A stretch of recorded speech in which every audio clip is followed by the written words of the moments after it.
네, 안녕하세요. 와조스키입니다. 자, 여러분들 상한가가 무조건 좋다라고 생각하면 안 돼요.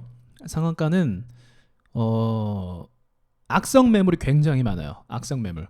그러니까 악성 매물이란 표현은 뭐냐면 주가가 이제 상한가 친 다음에 밀리잖아요. 그 밀리면은 이 상한가 부근으로 다시 올라가는 게 정말 힘들어요.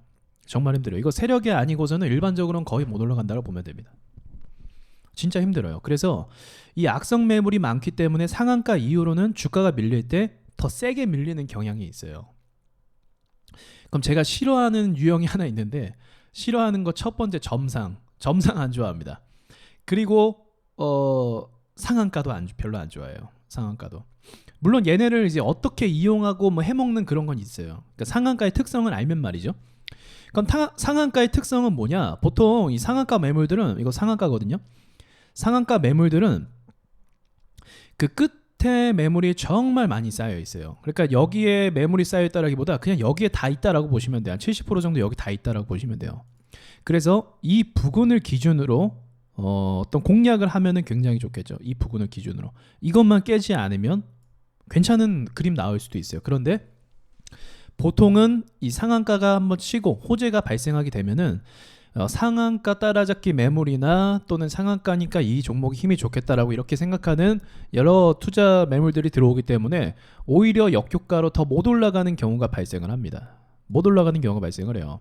그래서 저는 상한가를 별로 좋아하지 않고, 여러분들도 역시나 일봉상으로 보면서 매매 전략을 짤 때 상한가가 있는 부분을 항상 조심하시면 돼요. 항상.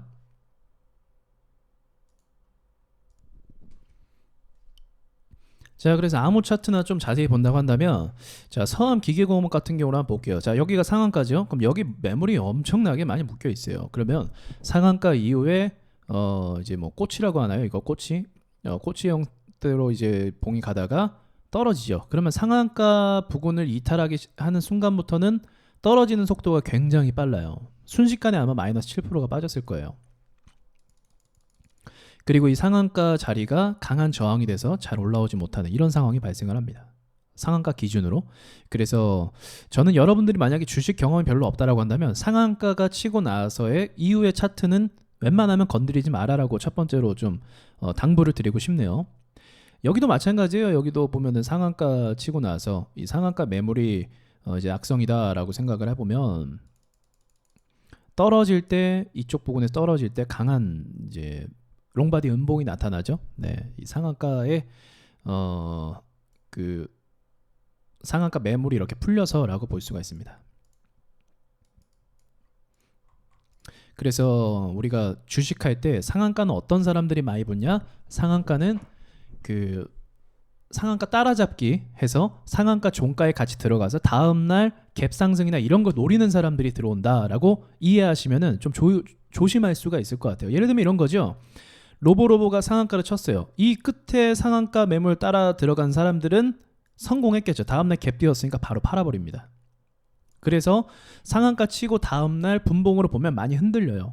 막 밀리고 막 그렇습니다. 그 이유가 이제 이런 거죠. 상한가 치고 나서, 자, 그리고 나서 여기 부분도 지금 상한가를 발생시킨 다음에 밀리죠. 네, 상한가 다음에 밀리는 이런 경우는 상한가 따라잡기 대실패한 거죠. 대실패. 다음날 개파락했으니까. 그래서 이 상한가는 항상 이 상한가 쪽 매물에 많이 악성 매물이 몰려 있어갖고 주가가 올라가는데 많이 제한이 된다라는 거를 참고하시면 좋겠네요. 여기 차라리 이제 상한가 치고 나서 지금 갭을 심하게 띄었잖아요. 9% 정도. 이런 애들은 괜찮아요. 왜냐면 자, 저는 이제 무조건 이 상한가라든지 이런 거는 다 세력들이 낸다라고 보고 있는 상황이기 때문에 세력들도 알아요. 상한가 매물을 발생했을 때, 상한가를 만들어냈을 때, 그 물량 다 받아줬을 때 그 다음날 어떻게 된다라는 걸 알고 있습니다. 그렇기 때문에 뭐 일부러 물량을 던지기 위해서 상한가를 만드는 경우도 있고, 또는 주가를 빠른 시일 내에 빨리 크게 올려야 되는데, 그러니까 지금 2,500원이라고 한다면 빠른 시일 내에 4,500원까지 보내버려야 돼요. 그럼 단봉으로 막 천천히 가면 한 달 넘게 걸리고 이런단 말이죠. 그래서 빠른 시일 내에 보내기 위해서 상한가를 만들고, 그 다음에 얘네가 이 주가가 박살나지 않기 위해서 방지하는 차원으로 가는 것이 바로 장 초반 갭 상승입니다. 장 초반 갭 상승. 그럼 만약 여러분들이 상한가 매물을 공략하려고 한다 그러면 장 초반 갭 상승을 노려요.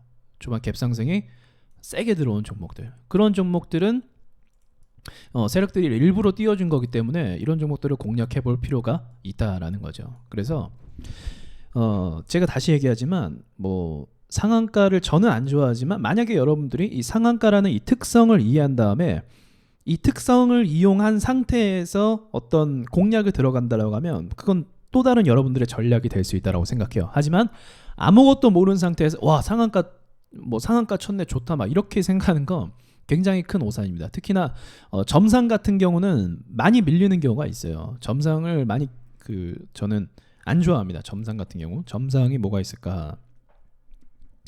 점상 최근 들어서 점상한 종목이 그 인수합병 얘기 나오고 기억이 안 나요. 오늘 좀 올랐었던 것 같은데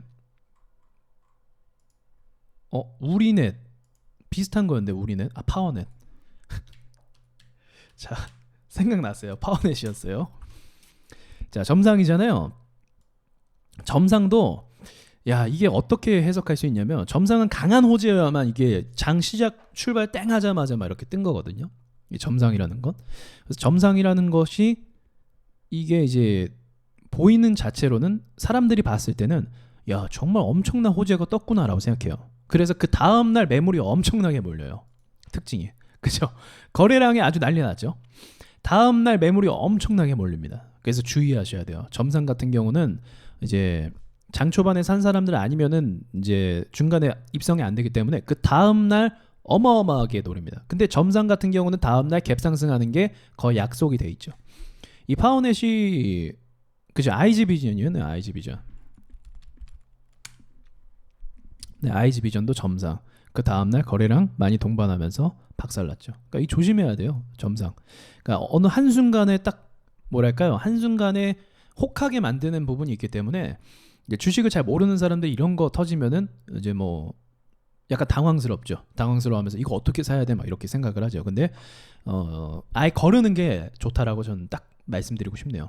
점상이 터졌다. 여러분들이 어떤 공략 기준이나 이 점상에 대한 특성을 이해하지 못했다라고 한다면 매수하지 마세요. 그냥 보고 넘기세요. 상한가도 마찬가지로 당일내 이거 상한가 쳤네 만에 이거 뭐 크게 뭐 이렇게 그 설레발칠 필요 없어요. 그러니까 이 아이디가 뭐 상한가 쳤네 하면서 이거 뭐 지금부터 또 뭐 그 뭐지 얼마 전에 ED처럼 막 오르는 거 아니야 생각할 수도 있는데 그런 생각보다는 여러분들이 이 종목의 특성을 갖고 데이터를 갖고 덤비라는 거죠. 얘가 어떻게 되면 내가 들어간다. 얘가 어떤 식으로 되면 내가 들어간다. 그렇게 하면 돼요. 저도 상한가를 공략할 수 있는 방법이 두 가지 정도가 있는데 한 가지군요. 두 가지군요. 두 가지 정도가 있는데 그 기준에 맞지 않으면 매수를 꺼립니다. 웬만하면 좋아하지 않아요. 상한가라는 거. 네, 그렇다라는 거 여러분들이 좀 기억하셨으면 좋겠고요. 봉 하나하나를 여러분들이 연구하면서 보실 때 이게 세력이 어떤 의도일까라는 걸 좀 늘 생각하면서 갔으면 좋겠어요. 우연은 없거든요. 우연은 없어요. 이 소형주들 지금 보는 이런 디지털 조선도 다 소형주고 세력주이기 때문에 이 만들어지는 이 모양들이 다 이유가 있는 겁니다. 세력들이 급하면 시간이 없어 급하면 막 빡세게 그 상한가 만들고 갭 띄우고 막 이런 식으로 가거든요. 근데 급하지 않으면 그렇게 무리하면서 가지는 않아요.